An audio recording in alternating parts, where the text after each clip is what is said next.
Good morning, dear students. Hope you all are doing well and studying hard. Today we will start our fifth chapter, that is Fun and Paint. Many of you might love drawing and painting. Today we will learn how to use paint on computer. So let's begin with it. So in your last class, you have learned how to draw and fill color in pictures using the different shapes. Now let us learn how to use the different tools and how to make changes in our picture. So we will begin with the tool group. The tool groups has many tools to help us in drawing pictures. So can see the various tools present in the given picture below. We will discuss about each of them one by one. So first we will start with the pencil tool. The pencil tool is selected by default on your computer. You can use it to draw freehand. Next we have fill with color tool. This tool is used to fill the color in a picture. The picture must be a closed figure. Basically, a closed figure is an image which has no open ends. If the picture has open ends, the color will spread out into the drawing area. Next is text tool.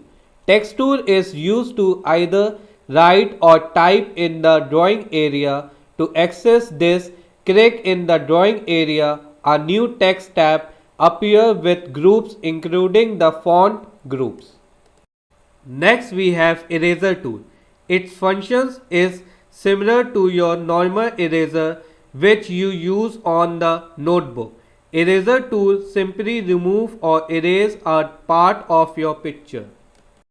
Then we have color picker tool. This tool is used to select or pick a color from the image that you have already drawn and painted. Next is magnify tool. This tool is used to increase the size of the drawing. Right click to see the image in the original size. You can also do the same by using a zoom slider. To do so, click on the minus to decrease the size and click on the plus to increase the size. The same can also be done by using View tab. Click on Zoom in to increase the size and click on Zoom out to decrease the size. Next we have brush tool. It contains a set of different kinds of brushes that are used to draw freehand thick lines of different styles. You can see their various effects in the given picture below. Then we have selected tool. You can select an image or a part of it and then make changes to the selected portion. To do so, follow the given steps below. Step 1. In Home tab, click on the drop down arrow under the Select command in the image group. Step 2. Choose any one section shape. Rectangular section to select an area in the rectangular or square shape. Freeform section to select an area in any shape. Step 3. Click and drag the mouse over the area you want to select. A dotted box appears around the selected part. Then we have copy and paste. Copy means to make a duplicate of the selected part of an image. To do this, we use copy and paste command as follows. First step, select the part of an image using any of the select shapes. Step 2, click copy from the clipboard group. Step 3, click paste from the clipboard group. A copy of the selected part is placed at the top left corner of the paint window. Drag it to the desired portion and click outside the dotted box. Next is cut and paste. Cut means to move the selected part of an image to some other location. To do this, we use cut and paste commands. Step 1. Select a part of the image using any of the select shape. Step 2.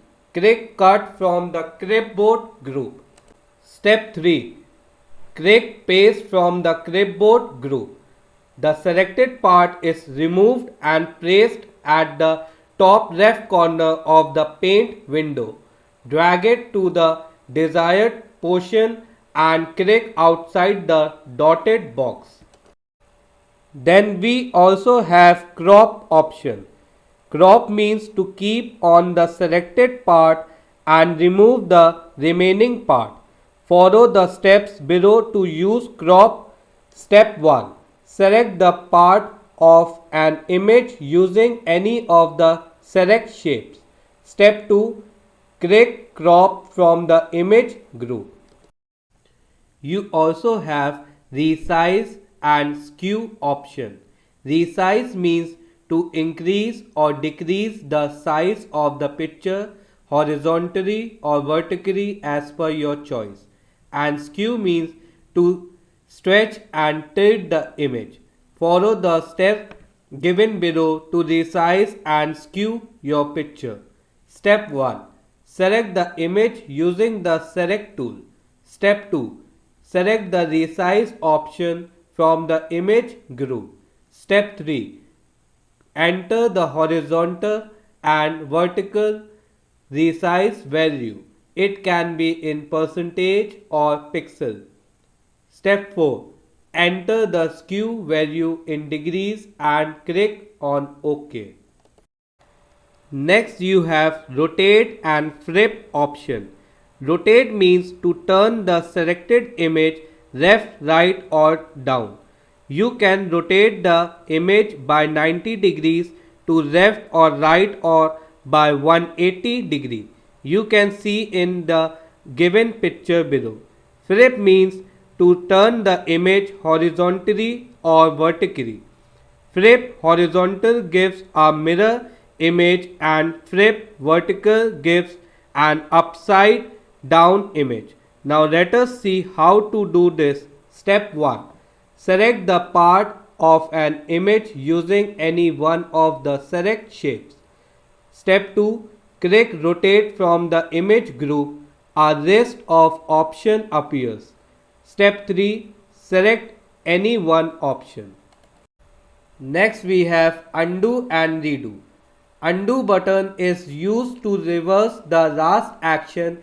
It is found in the quick access toolbar. The redo button becomes active only when you undo. Here in the given picture you can see the two curved arrows for undo and redo. You also have full screen view option.